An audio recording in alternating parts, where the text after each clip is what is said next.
Hey neighbors, it's Brent with your midweek check-in. Hey, I'm standing here in the recreation closet on our Woodlands campus, and right outside the doors, actually, the junior high basketball team is having their practice with their coach.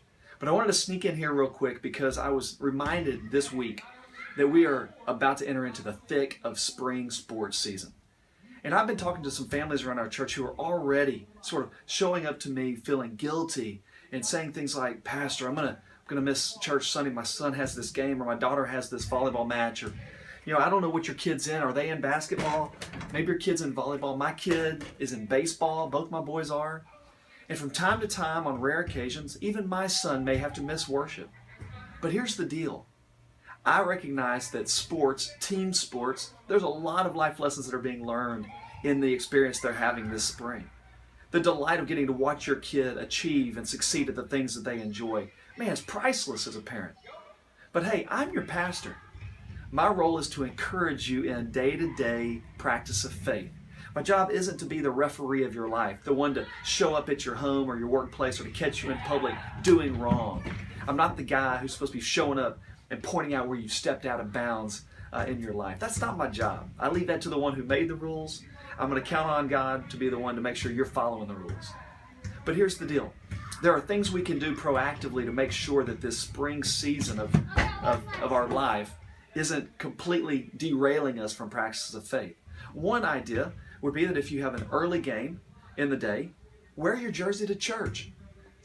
Go to your game, get all sweaty and dirty, and come on back. We can see you at church in your dirty, filthy jersey. It's just fine. If you have a late game in the afternoon, come to church. Wear your jersey to worship. My son did that this past Sunday. Then go to the ball field, to the volleyball court, and then play your heart out for the Lord.